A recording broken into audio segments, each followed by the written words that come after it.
that's the sound of your grandmother feeling oh so excited for another episode of her favorite podcast.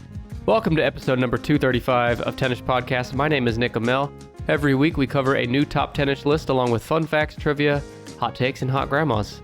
I want to give a special shout out to our 10ish Pod Plus members who are listening to me right now early, before anyone else, and also ad-free. No ads on their episodes. Today I'm joined once again by my lifelong friend and all-around hairy beast of a man, Steven Clark. Steven, how's the weather out there? Well, we'll get to the weather. We cannot let this moan or whatever you want to call it slide that you did at the beginning of this episode. Steven, why? That was not a grandmother getting out of a chair. That was a grandmother receiving... Yeah. Receiving joy for her favorite podcast episode being back on. What else could it be? What, you've never heard a grandmother moan in joy, Steve? Not in that way, no. Not close with your grandmother? I've not heard a grandmother moan in that way, no. But to answer your question, the weather's actually been really great. It's like 70s, 80s here. It's nice.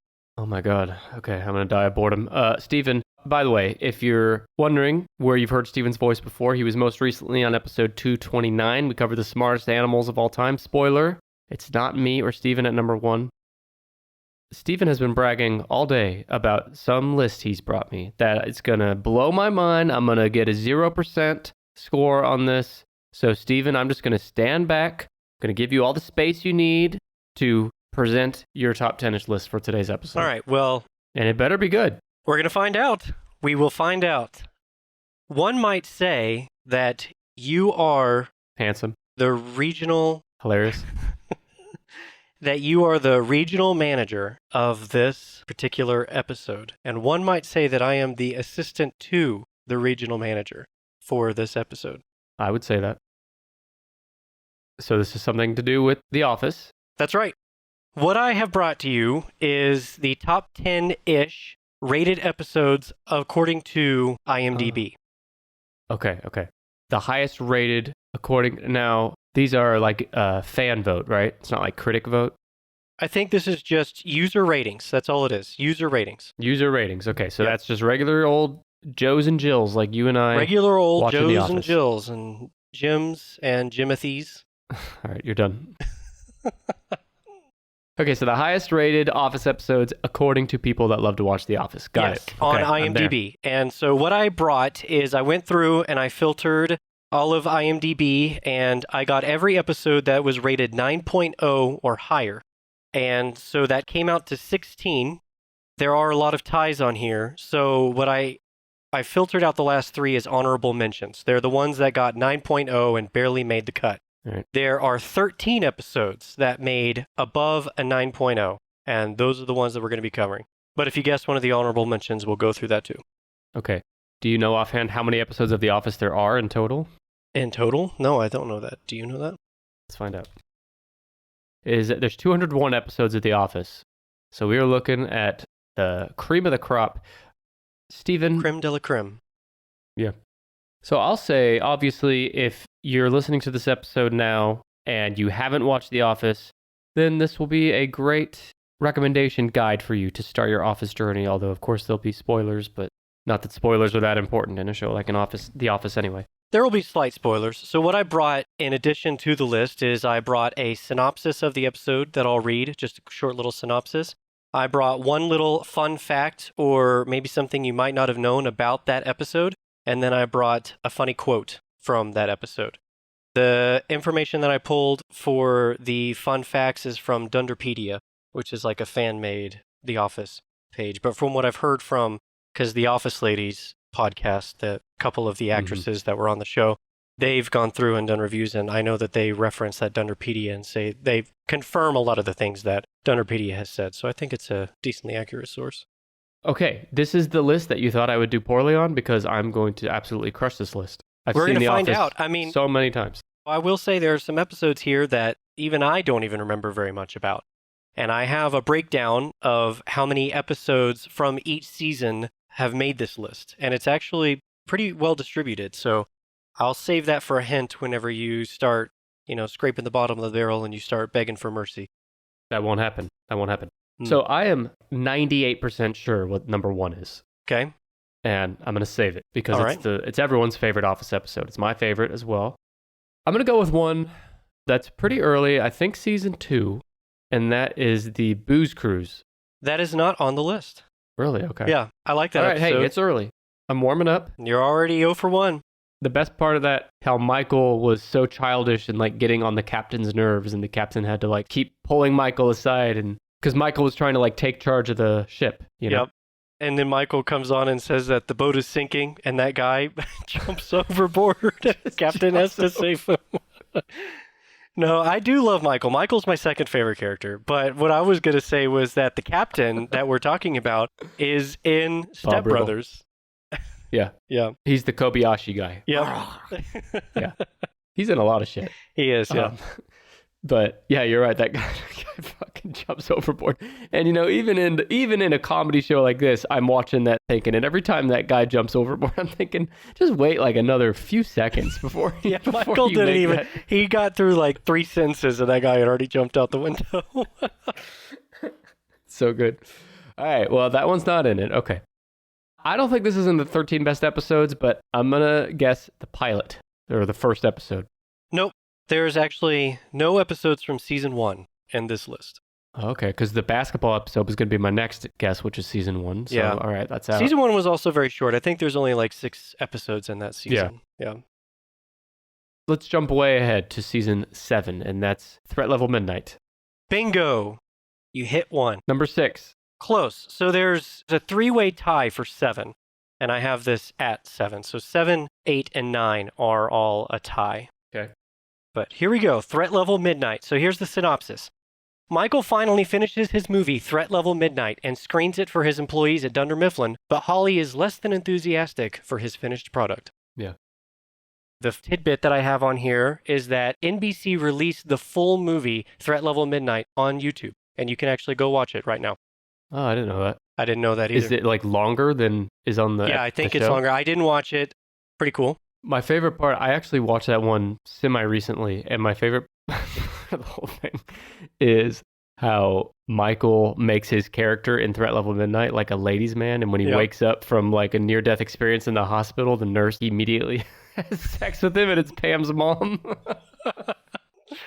One of my favorite things about the episode is how Goldenface shoots Toby, and it's like 6 shots of the head just exploding, and then it cuts to Michael, and he says, far and away the most expensive shot in the movie, but it was integral to the story. Oh, man. I love that. I love it. Here's the quote that I have. It's from Michael. It'll take a lot more than a bullet to the brain, lungs, heart, back, and balls to kill Michael Scarn. This is a completely different episode, but that quote reminds me of when Holly told him that fake movie made Michael cry, and Michael just pauses for a second and says, he was blind, deaf, dumb.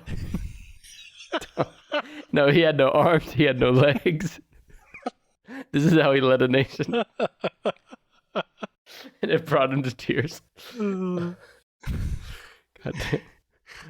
So IMDb gave it a 9.3. Okay. So that's pretty much middle of the pack, and that is, there's 9.3 out of 10, or 9.3 out of like 308, 9.3 out of 20,000? I think it was 327.6738. I'll fact check. Hang on. Let me go back. Okay. Yep, that's accurate. All right, got it. So not that great then. Not that interesting great. It's in the top 13. Yeah. So you got 2 more from season 7. That's a hint for you. Well, I guess I might as well guess the Michael's Goodbye episode. Goodbye, Michael. Goodbye, Michael. That is on here. Number 5. That is tied for number 1. Really? Number 1? I don't know. It's tied for number 1 at 9.8. It's definitely very good. I don't think it's number 1. A lot of these episodes, I think, were rated. Obviously, some of them are very highly rated for their comedy and how funny they are, but some of these are just very complete episodes, I guess, with funny and emotional and character development and things like that. So the things that bring a lot of that together are actually, I would say, take up more than half of this list, but there are some stellar, funny episodes that definitely deserve to be on the list. Okay. So here's the synopsis I got. As the office gets ready for Michael's final day at Dunder Mifflin, Michael doesn't tell anyone that he's leaving a day early. Meanwhile, D'Angelo accompanies a nervous Andy on a visit to one of Michael's old clients. That's when they go to the fucking pet shelter to... I adore D'Angelo. He's one of my favorite characters in the whole show, and he's only in 4 episodes. Very short. Oh, he's so good. And I also remember D'Angelo doing his fake juggling routine. God damn. To Evanescence. Yep. And he goes up to, I can't remember who it is. I can't remember if it's Jim but he's like throwing the balls at their face. It's Phyllis. It's Phyllis. And I just watched this the other day. There's a cut on YouTube where they actually superimposed real balls in it. So it makes it look like he's actually juggling. The balls just bounce off Phyllis's face. Like the editors of the show did that, or this is fan created? No, some fan on YouTube. Oh, okay. I love the idea of a grown man. Obviously, this is done for comedy, for our benefit. But in the world of The Office, this is a grown man who has an executive level, a management level job at a company. And he thinks that it's a good idea. And this is like one of his first days, too, because he wasn't there for a week at least. I mean, he wasn't at the company for that long. I think it's the same episode at the very end after Michael's gone and they're in the break room having a party for D'Angelo. He starts telling the cake, no. Yeah. And Dwight just looks at Jim and says, uh-oh. Here's my quote. This one is from Gabe, and it's when Andy walks by with D'Angelo, and then Gabe, as soon as they walk past, he goes, yeah, walk away, bitch, to Andy. Because of his, I know. The bullshit with Aaron. You know, I don't know how long ago, like a year ago, on a 10-ish Pod Plus bonus episode, we did a draft of the Office characters. And I feel like I was choosing a lot of the characters that are like not the man. Like I love Gabe. I love D'Angelo. I love Robert California. Like I'm choosing all these people, whereas most people are choosing like the really obvious ones. Yeah, those characters don't come in till much later. And a lot of people say that they come in after Michael leaves, and I'm myself included, people think that that's when The Office kind of takes a dip. Although I love Robert California, just not as much as Michael. No, he can't compare to Michael. I don't think almost any television character in history can compare to Michael. He's such a perfect character. Also in season 7, I guess I'll guess that, I don't think this is on the list, but I'm going to talk about it, so I'll guess it, is the interviews. After Michael leaves, season 7, when they're trying to find his replacement, that's when they first interview Robert California. Nope. That one's not on here. Okay. But there's a part. But I do love the part on there where Gabe, what does he say about the sun? Oh yeah, he's trying to shut up about the sun. Shut up about the sun. Yeah, shut up about the sun. He's trying to sabotage Andy's interview. Yeah, it's Andy. Yeah, because he hates him. And I also love when Gabe just willingly takes on the role of Abe Lincoln during the Gettysburg episode. Yeah. Gabe is a gem of a character. I really like. Jim's played by John Krasinski. Steven. No, I thought I said Gabe. I know, but you said he's a real Jim. Oh, I got you. You got me. That was a really you son of a bitch. You got me. Host of the show, Nick Emel. All right, let me give you another guess. Okay. Is there anything from seasons 8 or 9? 8 has nothing, and 9 there are 2 episodes. Well, one of them's got to be the finale. All right. Well, that is number 1. That's the other number 1. You said you were so confident. 2 number ones? Yeah, they're tied. They both have a 9.8. That was not the one I thought was number 1. Well, you've been wrong a lot so far, so it's just par for the course. Are you fucking kidding me? I've gotten 4 of these right. Wait, 3 of these right already. 3? You can't even count. All right, tell me about the finale. All right, so 1 year later, Dunder Mifflin employees past and present reunite for a panel discussion about the documentary and attend to Dwight and Angela's wedding. The fun fact I have is that Dwight's mother is listed as part of the wedding party, even though in a previous episode in Fun Run, he mentions that she was buried in the East Field. Yeah, that's right. And here's the quote. It's from Michael. He says, I feel like all my kids grew up and then they married each other. It's every parent's dream. It was so nice to get that moment with Michael in that episode. But I remember at the time thinking, man, I needed more. I needed more than like that quick. He's, I don't know, maybe 45 seconds of screen time. It was almost just a cameo. Yeah, it was. Finale's good. I mean, I think it was a satisfying finale. I think pretty much any Office fan would be happy with it. But I don't think it's in the top 10 best episodes. Yeah, I just think, it's the finale, and I think people rose-tinted glasses are looking at it like, oh my God, it was the last episode. It was so good. And it was a good episode, and does it belong on this list? I would say probably, but not number 1. I would say it should be towards the bottom. Yeah. I think it has a pretty powerful ending that last shot of Pam talking about the purpose of the show, and then it zooms in on that portrait she made. So I think that's good. And they really have office conventions like that now, like that panel that they did in the episode. The actors from The Office, like once a year, have a Dunder Mifflin convention, and you can go ask them questions and stuff. Yep. Okay. So one more season 9 then. There is one more season 9. All right, I'm going to have to come back to that. I can't think of what that could be. Honestly, this one I would never guess. I don't even remember anything about this episode, hardly. My favorite episode from season 9 is the one, I don't know what it's called, but it's where Stanley has to do a sales call. And Clark and Dwight shoot Stanley with a tranquilizer gun, and it makes Stanley go unconscious, and they have to get him to the sales call, so they strap him in a helmet, and they put him on like a cardboard sled to make him go down the stairs. And Dwight says he's like a manatee. That's the best episode from season 9. But I'm guessing that's not it. No, that is not it. Do you want me to... Yeah, just tell me. All right, so this is the second to last episode. It's the episode right before the finale, and it's called AARM. What is that? I think it's the assistant to the assistant regional manager, because the synopsis for this one is Dwight prepares a marriage proposal and hires an assistant for his assistant. Oh, yeah. Andy auditions for a singing program, and Daryl tries to leave his job without a fuss. Pam has second thoughts about Jim staying in Scranton. I really disliked that season-long storyline of Jim and Pam. Yeah, like their relationship being rocky and... Yeah, I don't think that was a popular decision. I know they wanted to like add some new dynamic to it.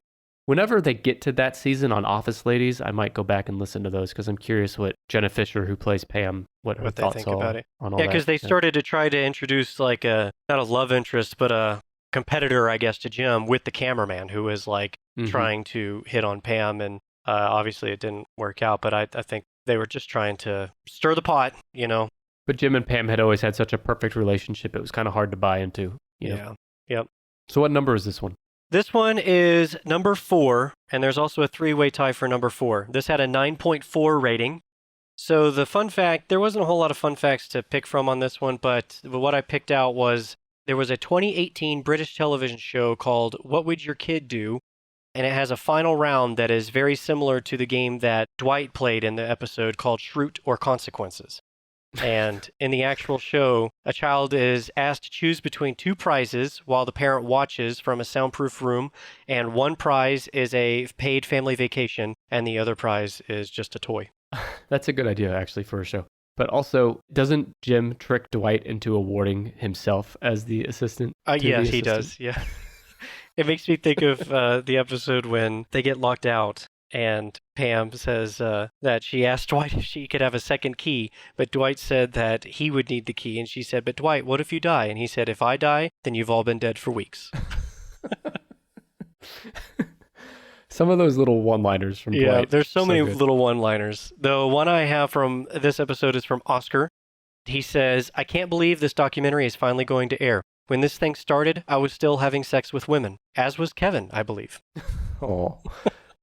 What do you think of them deciding at the end of the show to like wrap up the documentary portion of the story? Because like in Parks and Rec, same creators, they never acknowledge why they're filming to the very end. It's like never explained. There's no documentary. Yeah, but they Office, explained that. Well, that's the way they set it up in the very beginning. Like the first few episodes, they set it up that this was supposed to be like a documentary. Yeah. And, that's why all the characters will address the cameras. Like, there's one where Jan calls Michael and he's in the car and she says, Michael, are you alone? And he hesitates and says, yes. She says, are the cameras there? And he sits and says, no. And then she hangs up on him. Do you remember when, what's it called? It might be called like Hostile Takeover or something. It's where Dwight, maybe season 4, 5, probably season 4, when Dwight is trying to go behind Michael's back to Jan to become manager. Yep. And he's like eating the pancakes aggressively. He's staring at her while he's doing it. He's like, I want this job. I need this job.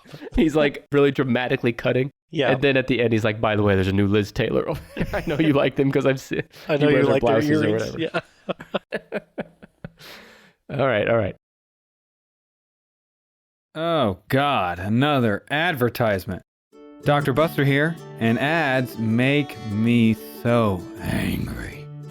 Well, that's why my therapist suggested that I join 10ish Pod Plus. Tennis Pod Plus helps me with my anger issues because I never, ever have to hear ads on a Tennis Podcast episode. And that's true. That is a bona fide claim, folks. I forget that there's even ads on Tennis Podcast because I haven't heard them for so long. Join me on the new and improved Tennis Pod Plus to never hear an ad like this one again. Not only will this help with your well-documented anger issues, but it will also help you with your impatient nature because Tennis Pod Plus members get early access to all new episodes. That episode you're listening to right now, me and other Tennis Pod Plus members already listened days ago. Now, if that's not enough for you, Tennis Pod Plus can also cure your FOMO, fear of missing out. Members get new and exclusive bonus episodes every month. There's already about 60 bonus episodes available now. What are you doing? Why have you delayed? Including the top 10 best-selling liquor brands, the life and times of Donald Trump, Seinfeld character drafts, Dr. Buster taking BuzzFeed quizzes, and more. There are other membership benefits too, like free merch, free swag, and if you sign up for the new Peanut Butter Fiend membership plan, my personal favorite, you'll also get to pick the top 10 list on an upcoming episode. You'll unlock access to a monthly blooper reel, watch uncut video versions of every week's episodes, and more. Signing up is now easier than ever. In just a few taps, in about 10 seconds or less, you too can solve all of your life problems by joining Tennis Pod Plus. Plans start at just $2.99 and come with a free 7-day trial. Hey, you get to take it for a test drive, baby. Sign up now at tennispod.com/plus or in the Apple Podcasts app. Check the show notes for direct links. Now it's time for you to sit through even more ads since you're not a Tennis Pod Plus member yet.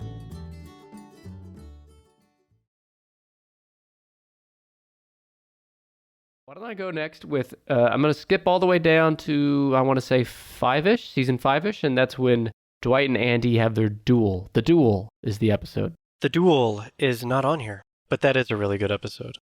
I think maybe we just toss the list you brought, and instead I just tell you what the best Office You just tell me episodes what the top 10 are? Yeah, we could do that. Yeah. All right, I'm closing out of this Excel document. Yeah, you don't even need it anymore. I'll tell you. And I'll tell you what number one should have been, what my guess for number one was going to be, and that is The Dinner Party. That is probably my number one. It is on the list, but it is one that is tied for number 4 at 9.4. Too low. This is a fantastic episode. It probably is my number one. There's another one on here that is on this list. That's probably my number 2, if not number 1. I don't know. All right, so Dinner Party. Here's the synopsis. Michael invites Jim and Pam and Andy and Angela to a couples-only dinner party, which makes Dwight very jealous. However, the only thing he's missing is a ringside seat to witness Michael and Jan's extremely dysfunctional home life. Where do I start? Okay, first of all, Dwight shows up later with 2 wine glasses and a date, which is his childhood babysitter, who's now an old woman. Yeah. And at the dinner, he's like eating and ignoring her. And at one point, I think he tells her to like shut up or something. Yeah. Doesn't he? Yeah, she says, I think I'm going to go. And he's like, fine, then leave. And he's just sitting there eating. And they both have, he has a huge glass of wine that's like full to the brim. Yeah, well, he brought his own wine in these big wine glasses that they filled up to the very top.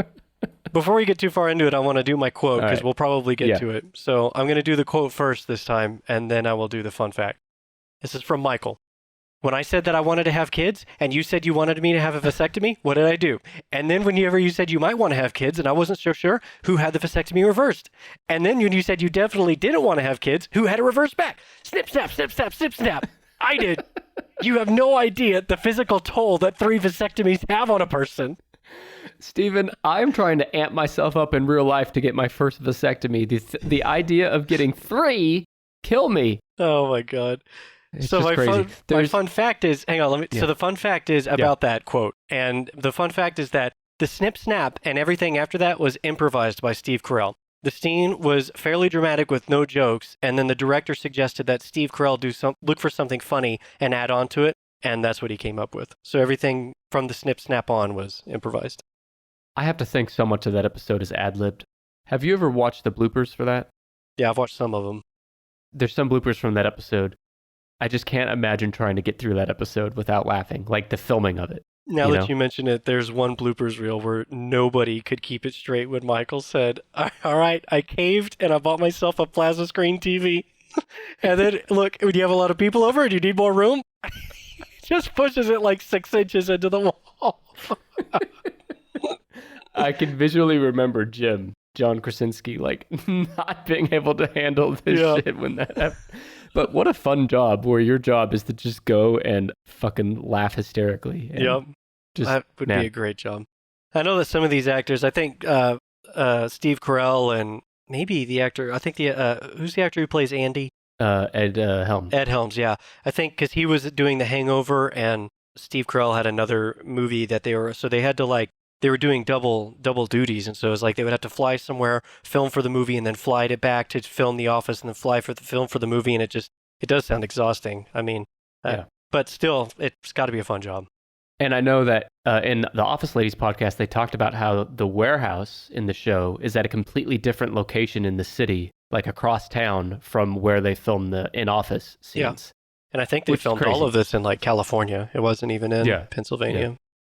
But yeah, in the dinner party, I love when Jan gets upset and she just like starts aggressively smelling her candles to calm herself. When I get mad or stressed, I just come in here and I smell all my candles.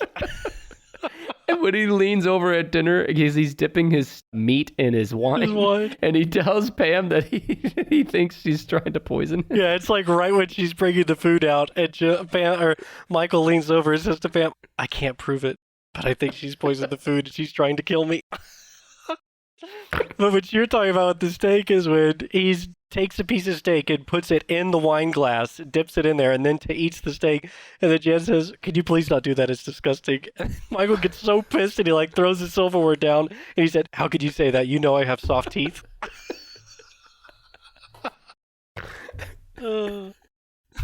And I gotta tell you, the actress who plays Jan is such an unsung hero, both in the show, but especially in that episode. She is. She's the perfect counter to Michael. Yeah. I have to tell you, Seinfeld's my all-time favorite show, as you know.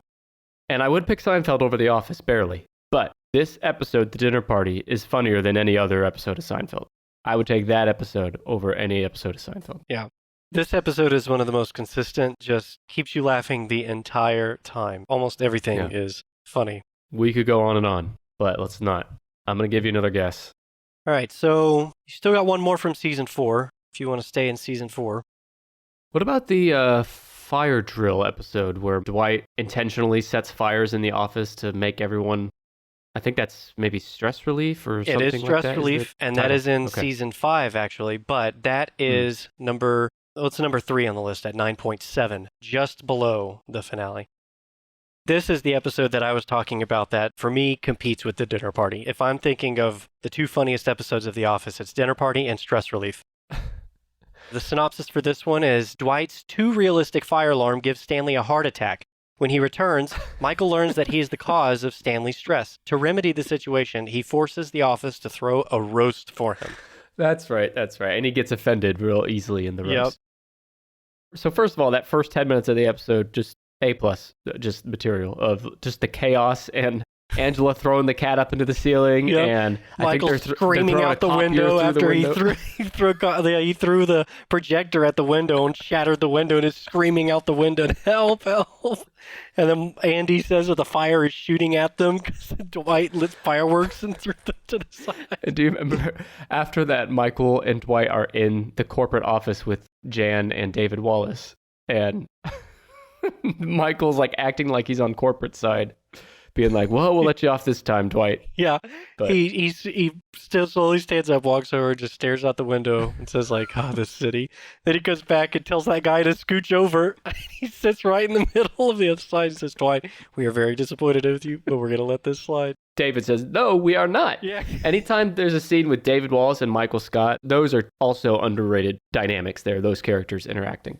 Yep.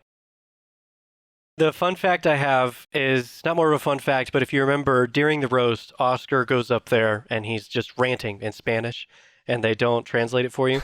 So the translation is, "You give me an ulcer every time I wake up and I have to come to work, and I have to come to work for you, for you." That's what it says? That's what it says. I love Oscar. The quote I have is from Michael. "We found ourselves on the less prepared side of things when Stanley when his heart went berserk. And I knew exactly what to do, but in a much more real sense, I had no idea what to do." Honestly, if you were to compile a top 100 moment of the funniest Office moments, I'll bet at least half of them are just Michael's Yeah. talking heads to the camera. Yeah. So this is different, but when you talked about Michael sticking his head out the window, it reminded me of a scene. It's like the first scene in some episode where the IT guy is he's walking in from the parking lot, and he's wearing the turban. the turban. And Michael immediately is like, oh my God. He turns around, tells everyone to turn off the lights and not. It's so racist, but you couldn't do those kind of jokes, I don't think, today on television anymore. And anymore. That's what he said in an interview. People always ask Steve Carell, would you ever come back to the office? And he said, no, because I'd want to do it right. And to do it right, you'd have to be offensive, and you can't be offensive anymore. Yeah. So I guess I get it. What about anger management, where Andy punches the wall? No, that one's not in here. What about Prince Family Paper? That's always been one of my favorites.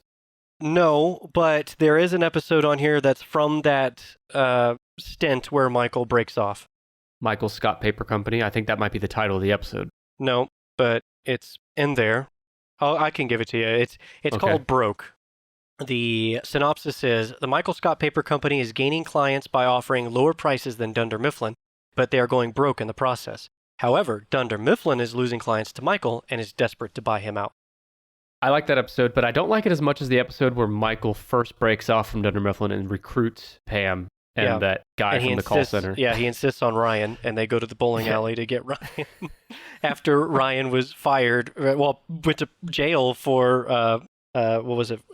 Embezzling. Yeah, no, it was like the stock fraud where insider trading. Oh, insider something. Trading? Yeah, something like that. So this episode, season 5, it's ranked 9.2. There's a 4-way tie for 10. All of 10 they all have a 9.2. So this is one of them. And the show note that I have here is that in the shooting script, the turntables line was actually well, oh, how the meteor's fallen. The how the turntables was ad-libbed and created on set. I wish I just knew how much of the show is ad-libbed. Like, I know we get little tidbits like the one you just said, but there's so much of the show that was ad-libbed. There's got to be a lot of it, which has got to be really fun to be creative on the show like that. Mm-hmm. The quote I have is for Michael. There's a lot for Michael. Yeah. The quote I have is, there are certain defining moments in a person's life. The day he's born, the day he grows hair, the day he starts a business, and the day he sells that business back to Dunder Mifflin. What have I learned from all this? It's far too early to tell. Somehow I manage. Yep. The Michael Scott, the book he's going to write on business management. With him, he said, holding his hands up like this. Yeah. And he's thought about the title and the cover and like but he puts no thought into the actual content of the book. What's your take on Charles, who is played by Idris Elba and is kind of the instigator for Michael breaking off? Yeah, I like Charles a lot, but I think 90% of why I like Charles is because of how much he dislikes Jim. How nothing Jim can do is ever right. That interaction is one of the reasons why I really like Charles. And the first time he sees Jim is when Jim's in the tuxedo with his hair slicked back. Because he's trying to be, what is it, classy. He's trying to fuck with Dwight, right? Yeah. And on the opposite end of the spectrum, I love how Will Ferrell's character, D'Angelo, thinks that Andy is the class clown of the office. Yeah. And Andy, has to keep upping the ante to... and he starts spilling, hot coffee down his pants and shit to make D'Angelo laugh. Yeah. That episode when Jim is wearing that tuxedo and Charles walks up and he reads the paper because they're in the party planning committee. And then Charles says, what is a reverse petting zoo? And Jim has to say, it's where the animals pet you back. I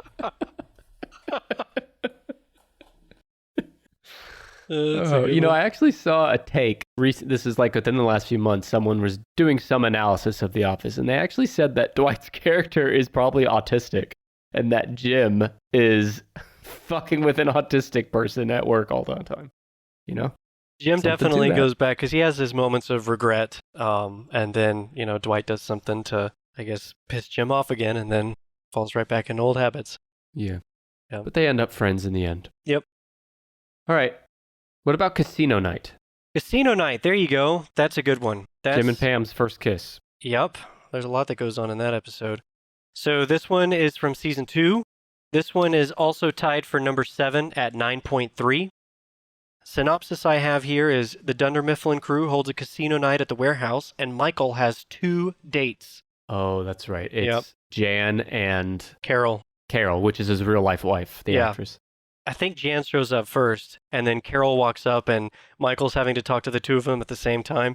And then Dwight shows up after that and says, what does he say? Like, date number 2 has just arrived or something like that. Like, so obvious when Michael's standing there talking to both of them.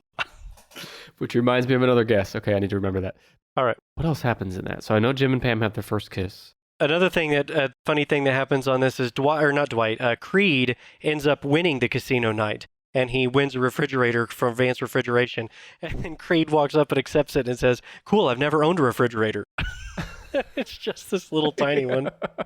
But the reason Creed won was because he was just going around stealing chips from everybody, and when no one was looking. And that's the quote I have is from Creed, and he says, "Oh, I steal things all the time. It's just something I do. I stopped caring a long time ago. You should see how many supplies I've taken from this place. Honestly, I just love stealing things." The fun fact I have is that this is the first of 2 episodes that was written by Steve Carell. Oh, I didn't know he wrote any of them, honestly. Yeah. He wrote this one, and the other one he wrote is Survivor Man, which is an episode that I also really like. Oh, Survivor Man. That's where he's out in the wilderness, right? Yeah. And Dwight's like watching from afar. Yeah, and Dwight puts the blindfold on him and is walking, like Dwight is walking in a clear path, but is forcing Michael to walk through a bunch of bushes. And Dwight's like, "You wanted wilderness, you got it." But I have another guess, and that's Scott's Tots. No, that's not on here. Scott's Tots is, God, it's the cringiest Office episode that's out there. It's got to be the cringiest. Yeah. When he goes up there and he says, all right, I know I didn't get you guys a scholarship, but there's one thing you have to have when you go to college, and it's a laptop. And I brought each of you a battery for a laptop. Okay, I'm surprised that's not on there. Yeah, me too.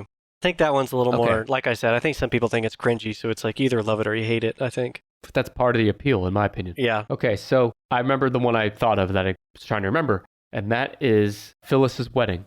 No, but my hint to you is there is another wedding. Jim and Pam's wedding. Yes. So that's Niagara, and there's Niagara Part 1 and Niagara Part 2, and they are both on here. Okay. I'll start with Niagara Part 1. This is also tied at number 10 with a 9.2. This is season 6, by the way. And so the synopsis here is the office travels to Niagara Falls to celebrate Jim and Pam's wedding under strict orders not to mention Pam's pregnancy. Michael, Dwight, and Andy all want to hook up with guests at the wedding, and Michael and Dwight meet twins. So the quote I have is about the twins, and Dwight says to Michael, "I found twins." And Michael was already talking to a woman, and he says, "Oh my God, twins. I'm sorry, you understand. It was nice to meet you." And they walk away. Understand? And then Dwight says, "Aren't they magnificent?" And they're just 2 men, and Michael's like, "They're men, Dwight." And Dwight says, "I love finding a good set of twins." I think Niagara's also the one where they all get to the hotel at Niagara to check in, and Michael forgot to book a room, and he tries to sleep in Dwight's room, and Dwight says, "No, what if I have a woman?" Then I think Dwight pretends that his room is for Michael, and Michael immediately is like, "Oh, yeah, well, I can't have you sleep in my room, Dwight." Yeah, so... Dwight got him. Dwight is he flirts this line of loving and is fiercely loyal to Michael, but he will betray him at any good opportunity. I love that dynamic. You said it well. He's fiercely loyal most of the time, and those are my favorite scenes when Dwight is so subservient to Michael, like for example, when he's like massaging Michael or fixing Michael's hair, or like those things are so over the top, like ridiculous loyal. But then there's other episodes like when he's trying to betray Michael on the Jan episode, which, by the way, he comes back, Michael asks him where he was, and he says he was at a dentist named Crentis. Yep. And Michael's like, "Crentis the dentist? Huh." That's awfully convenient. And Dwight's like, maybe that's why he became a dentist. Yeah. And there's another part back to the Niagara wedding at the end when Kevin is wearing the shoebox shoes because not the tissue box. Hold on, because that's actually my quote for part 2, because that's at the end of part 2. So I brought that quote. I'll just read it.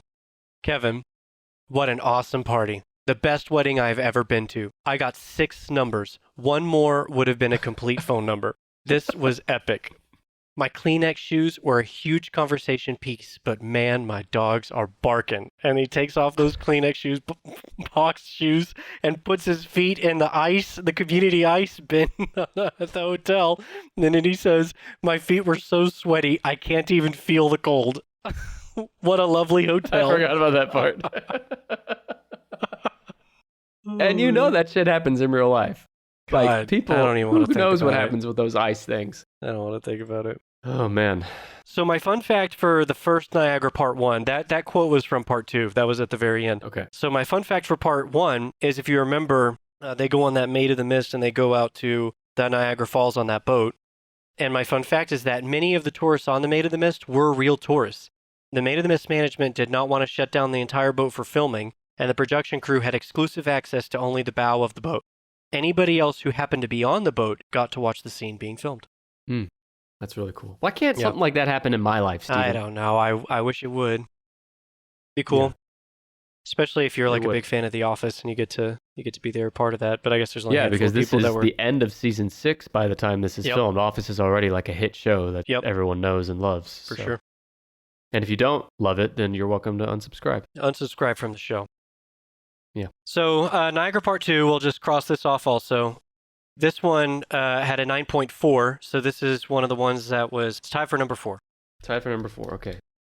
So the second half of the wedding is where Pam is forced to deal with an embarrassing injury for Andy the night before her wedding, and Kevin deals with the loss of his dress shoes at the morning of the ceremony. So my fun fact for this one is that if you remember, I can't even remember why, but everybody is throwing up in the office. I think it's in the cold open or something, because Pam has morning sickness. That's right. Pam is having morning sickness, and someone, I think it was Dwight, was eating something, and it made Pam throw up. And then everybody in the office starts throwing up, but Creed was the only one who didn't throw up, and he was just sitting there eating noodles, watching everybody throw up. That's right. There's so many little Creed moments like that you Yeah. kind of forget about. That's why he's But, so yeah. high on my list. I really like Creed. Okay. All right, well, quick Niagara recap. Part 2. So, Okay, yeah, do that. yeah, we can do a quick recap. So you got number 1, the finale. Number 2, Goodbye, Michael. Number 3, Stress Relief. Number 4, AARM. Number 5 was Niagara Part 2. Number 6, Dinner Party. Number 7, Threat Level Midnight. Number 8, which is, I'm going down in order, but a lot of these are tied. So the number 8 on my list is tied for number 7. You don't have that one yet. You've got number 9, Casino Night. Number 10, Niagara Part 1. Number 11, Broke. So you're still missing 3 on my list. Okay. There are 2 that are tied for 10, and then 1 that was tied for 7. And to give you a quick hint, you got 1 from season 3, 1 from season 4, and 1 from season 7. Those are what's left. Season 7. Is season 7 when he proposes to Holly? Yes. So that one is called Garage Sale, when he proposes to Holly. Yeah. Okay, so what number is this? So this was one of the ones tied for number 7 at a 9.3. The synopsis is, Michael plans to propose to Holly the day of the Dunder Mifflin garage sale, but Holly may have to take an extended leave of absence to Colorado because her father is sick. Mm-hmm. So my fun fact is that, if you remember, Michael mocks Jim's proposal to Pam because Jim proposed to Pam in the rain. At a gas station. At a gas station. When Michael proposed, the smoke detectors went off, which basically made it like it was raining on the inside. Yeah, I guess you're right. So just a little fun fact. That had to be intentional. And then my quote is between Michael and Holly, and it is, Holly Flax, marrying me, will you be? And then Holly replies, your wife becoming, will I? Look, I do like those moments with Holly. There's another one, different episode, where she says something like, what are you, wicked smart? She does like those little voices. Yeah, the Boston accent, yeah. Okay, but aside from those, I actually don't really love Holly as a character that much. How do you feel about her? Yeah, I don't really like Holly. I mean, Holly is definitely the match for Michael. Mm-hmm. Jan is more interesting to me to watch. Oh, way more. Yeah. Anyway, the garage sale, which is the last one I guessed, I just don't remember it being memorable at all, other than obviously the proposal at the end. But I think that's one of the reasons it's on here. You know, it's a feel-good moment. Michael finally, gets his match, and I think a lot of people love it. Not one of the funnier episodes for sure, but it's got the emotional side to it. Fuck emotions. Am I right, everyone? Hell yeah. Fuck emotions. Fuck 'em. Okay. I just thought of a guess. I Okay. think this is season 4. Maybe it's 5. If it's 5, it won't be on here. I think it's a 2-parter maybe. It's when Michael is on a lecture circuit to the other branches to share what's worked so well at Scranton. Do you know what I'm talking about? Pam drives him. Yeah, I know what you're talking about, and that's not on here, but I do know that episode. I love how he does the mnemonic devices to remember everyone's names. Baldy. Yeah. Baldy, your head is bald. It is reflective. It is shiny. Your name is Steve. Something like that. He says no. Okay, here's another one. Business school. When No. Michael speaks at Ryan's school. That is one of my favorite episodes, though. I love that episode. That's in my top 5. I really I like love that when episode. he pulls out the candy bars and throws them. It's just like hits people in the head. Or, whatchamacallit. And if you do that, you will make a 100 grand. And he thinks he's being so profound when he says And he this takes shit. that guy's book and he says, "You will not learn anything from books. Books teach you nothing." And he's just ripping He's the tearing pages out the out. pages. He says, "Replace these pages with real life experiences." Yeah, God. Which is like, on one hand, it's infuriating to watch someone do that, but on the other hand, it's fucking Michael. Yeah. All right. So I just need 2 left, right? Season 4 2. And then I do 7? have my 3 honorable mentions if you want to try to guess yeah. those. But the 2 that you're really trying to guess are 1 from 3 and 1 from 4. One of them, I mean, it's a good episode, but it's got a little more of the completeness of the emotional side. It is funny, but a little more on that side. And then the other one, Season 3, does it have something to do with Karen, with Jim? Karen is in the episode, but it's not Yeah. centered around Karen. Just trying to think of I'll what give could you a be hint. like- It is probably the Alright. last episode with Karen, with the exception of the episode where they They go sneak and- back. sneak in and try to, because Karen is trying to hire Stanley. Okay, so Karen is when she leaves because Jim chooses Pam. He tells Mhm. Karen that he'll never get over Pam, basically. I don't know if he ever tells Karen that. I think Karen just departs because Jim, at She the might. very end of this episode, Pam has a floating head and she says, or talking head, and she says, "I don't know if Jim and I will ever Oh. work out." And then that's when Jim barges in and says, "Are you free later for dinner?" And then from then on, Karen is no longer in the show because I think this is the last episode of season 3. I think you're right. What's the title of this? So the episode? title is The Job. Mm. And it's where they all are going in for their interviews, and Jim is in there doing the interview, and he pulls out something that David wanted him to prepare, and Jim looks, and it's something from Pam that makes him remember her. But I don't know if you remember, but when Jim pulls out what he was reaching in there for, David is like talking in the background, and it's like the camera's focused on Jim looking at something, so Jim is obviously not listening to David, but David is saying, I think you're going to fit in here. You'll like everybody. Except this HR guy. I just cannot stand it. It's so funny because David hates the HR guy just like Michael hates Toby. And I don't know why that sticks with me, but I do hate HR people myself. Yeah. I mean, who likes HR people? They're the fucking worst. all right. So yeah, this one's called The Job. It's one of the ones tied for 10 at 9.2. Michael appoints Dwight as regional manager, anticipating that he will receive the job at corporate. Jim and Karen also interview for the same position. And then Michael gets back together with Jan after she gets a boob job. Oh yeah, the Yeah. boob job. And also this is where Michael tells the camera that he doesn't like to go to the touristy spots. He likes to go to the real New York, and meanwhile he's in Times Square. Yeah. And he wants a New York slice, so he goes to Sparrow. Yeah. Which is like a huge chain. Yeah. Those are some good scenes. All those little moments. The quote I have is one of my favorite quotes that I picked out. So this one is from Creed. www.creedthoughts.gov.www/Creed Check it out. And Ryan, Isn't it just a Word document Yes, that Ryan set up? it cuts to Ryan, and Ryan says, "Last year, Creed asked me how to set up a blog. Wanting to protect the world from being exposed to Creed's brain, I opened up a Word document on his computer and put an address at the top. I've read some of it. Even for the internet, it's pretty shocking." Do you like Ryan better when he's like the straight man in the first few seasons, or do you like him better when he's a fucking wild card flake? in the last I few liked seasons? Ryan the most before he became whatever Jan's position was, whenever he was CEO, or it wasn't CEO, but what was It he? was CEO. I think it was like vice president of sales or something. Something like that. When he got that promotion, there are some moments when he's in that role that I do like him. Like I like when Michael and Dwight meet up with him to go like partying in New York. In New York, yeah. I like that episode. And so there are some moments when Ryan is in that mode, and I love he and Kelly's interactions when he's at the office and he's like, do you have a question, Kelly? And then she's like, yeah, I have one. How dare you? So some of that I like, but honestly, once Ryan leaves that position and then he comes back and when Michael separates and breaks off and does his own company and everything, at that point, I don't like Ryan as much. I liked him a lot more before. I like both Ryans, but I do think I think I'm closer to what you're saying than not. Well, before we move on, my fun fact for The Job is that all of Jim's relationships over the course of the entire show began in a Dunder Mifflin office. His first relationship was Katie in the Hot Girl episode, then Karen Filippelli in The Merger, and then in this episode, Pam. Yeah, you're right. Jim fucked the relationship with Pam and Roy.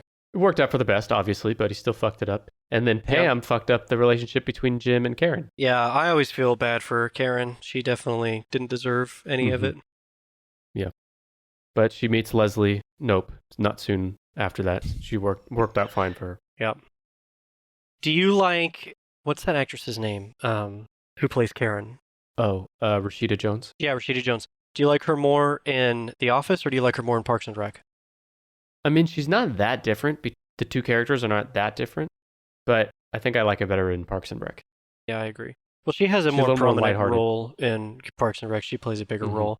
In The Office, she just feels like she's put there to be a distraction for the Jim and Pam relationship. She's just a plot device. Yeah, she's not like an actual character that matters. Felt like that's the only reason she was really there. Kind of like you on this show. You're just a device here. I'm just here. That I can bounce off of. I'm just filling in for Buster, who really runs the show. Wow, okay. I'm going to edit that part out. Why don't I give you a guess for the last non-honorable mention on the list? All right, season 4. This episode comes after the dinner party. The chair model? No, but that's a good episode too. After the dinner party. What is something that is probably, like if you could walk up to Michael Scott and say, name a time when you were the happiest in your life, this would be one of Michael's answers. Hang on, let me think for a second. He showed up to work early. He was so excited. Oh, Toby's last day. There you go. Goodbye, Toby. Goodbye, Toby. Goodbye, Toby. Yeah. What number is this? This is the last one, tied for 10 at 9.2.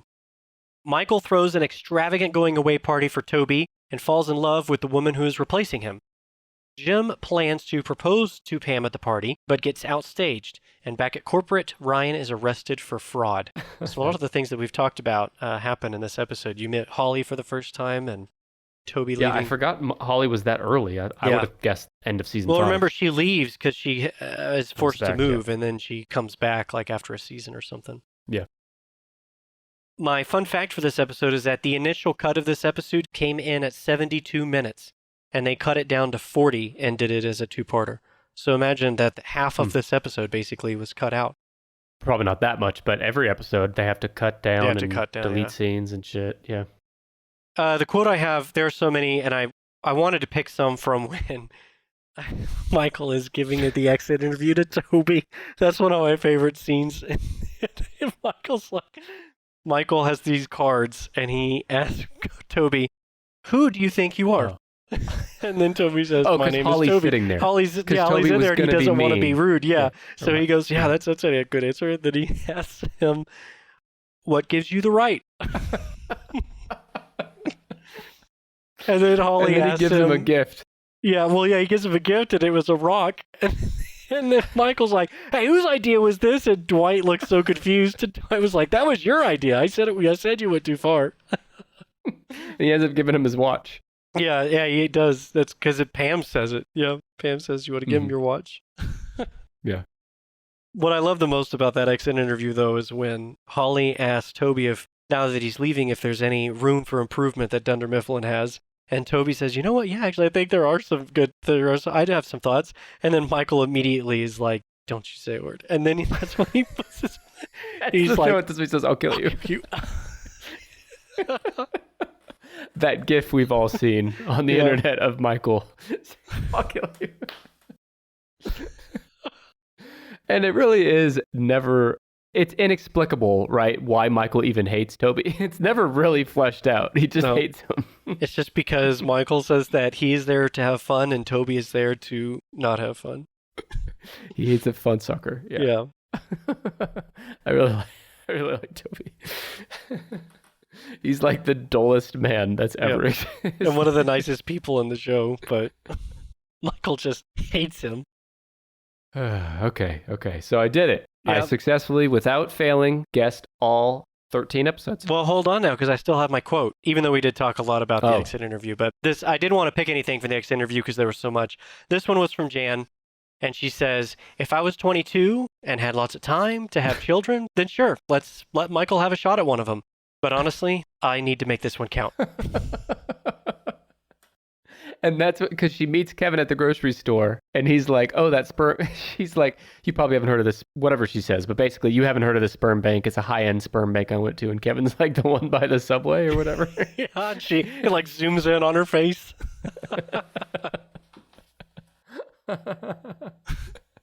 I love Kevin, too. Yeah.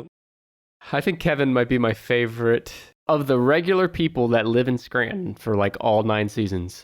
So I'm not including like Will Ferrell or any of that. Yeah. But of all the regular people, that's not Michael and that's not Dwight. I think Kevin's my favorite. Really? Yeah. Not Michael, not Dwight. For me, it might come... You're going to say Creed. I am going to say Creed. I think I got to give it to Creed. But I also really like Oscar and I really like Stanley. Those two are way up there. I love them all. The only person that I like, I don't even dislike them, but I could kind of live without them, and that's Phyllis. Yeah. I don't think she does a ton. I mean, she has her moments, especially with Bob Vance. I do like the Bob Vance stuff. Like when she tells Karen, you got a lot to learn, sweetheart. That's exactly what I was thinking about. That's my probably favorite Phyllis moment.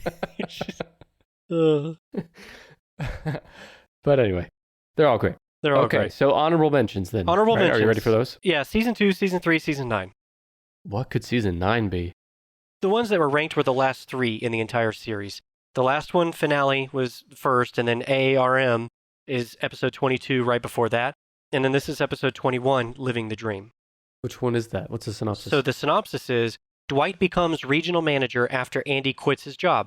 Jim dedicates more time to Dunder Mifflin to save his marriage, and Angela has problems with her new living arrangements after her breakup with the senator. I do like the senator's storyline in season 9. Yeah. Yeah.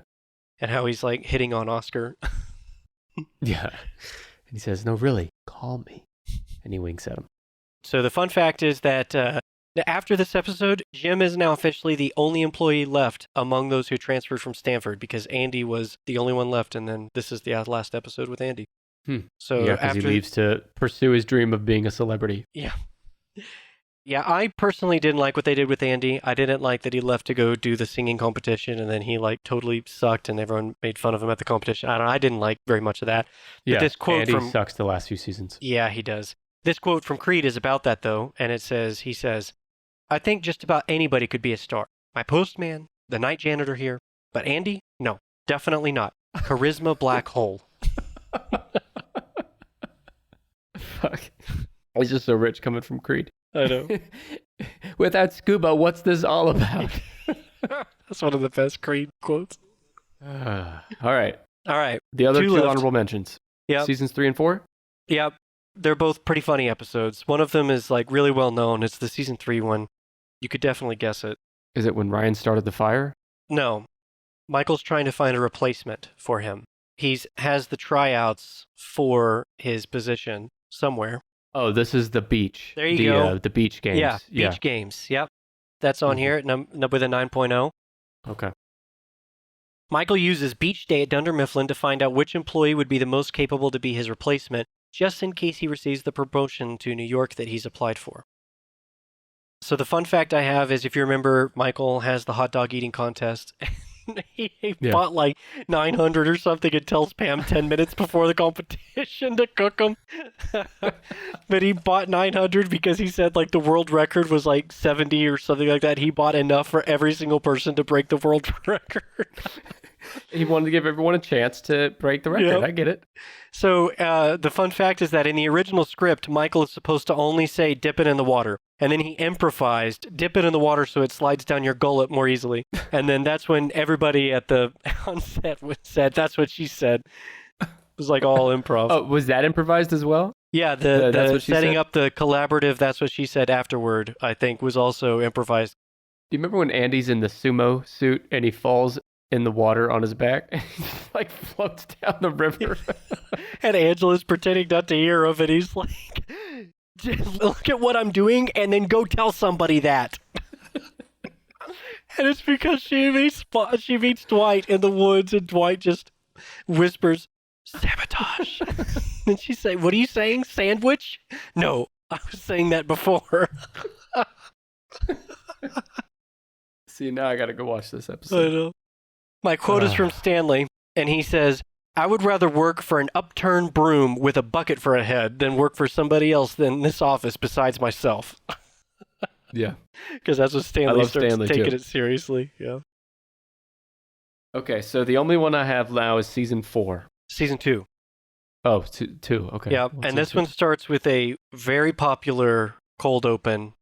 It sets up the rest of the episode. It's one of the cold opens that like leads into the episode. But Michael Heavy, 2? Is it when he burns his foot on that's the... it. It's the injury. Yeah, the injury. Okay. Yeah, and this is one of those moments where Michael is like, "Please, somebody come get me, anyone but Dwight." And Dwight is like, "Michael, I'm coming!" And Dwight floors it out of there and trying to get out of the parking lot so fast that he hits that fucking light post and has a concussion for the rest of the episode. And Michael gets jealous that Dwight's getting all the attention for his injury. Because Michael's a fucking child. And I think that's when Michael is pretending to be disabled, and he invites the owner of the building who's in a wheelchair. And then he's like, "How do you start your day? How do you do that?" And he says, "Oh, I just brush my teeth." And he says, "Wow, you brush your teeth. You are so brave," or something like that. I'll do the quote first because my fun fact is about the quote. It's from Michael. "I enjoy having breakfast in bed. I like waking up to the smell of bacon. Sue me. And since I don't have a butler, I have to do it myself. So, most nights before I go to bed, I will lay 6 strips of bacon out on my George Foreman grill. Then I go to sleep. When I wake up, I plug in the grill. I go back to sleep again. Then I wake up to the smell of crackling bacon. It is delicious. It's good for me. It's the perfect way to start the day.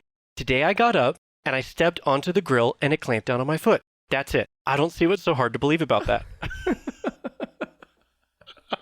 You sounded a lot like him there. I tried Just the to cadence. say it the way he does, yeah. Yeah. So the fun fact is that Michael's speech at the beginning of that episode, Steve, I mean, he sells it, right? He's so serious the whole time he's saying it.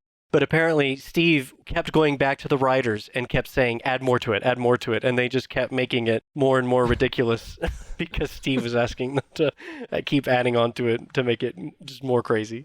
Classic Office. Classic Office. Do you remember at the end? I think it's that same episode when Michael has the injury and they take Dwight to get his head checked for the concussion, and Michael keeps trying to sneak his foot in to get the CAT scan. And I love how Michael wants to go in there, but they tell him, "Sir, you can't bring in your crutches," and then he sits there and so think about it for a moment because his foot is wrapped in bubble wrap. Okay. All right. Let's run through it. Yeah. So we have 2 number 1s at 9.8, the finale and Goodbye Michael. Mm-hmm. Then number 3 is Stress Relief at 9.7.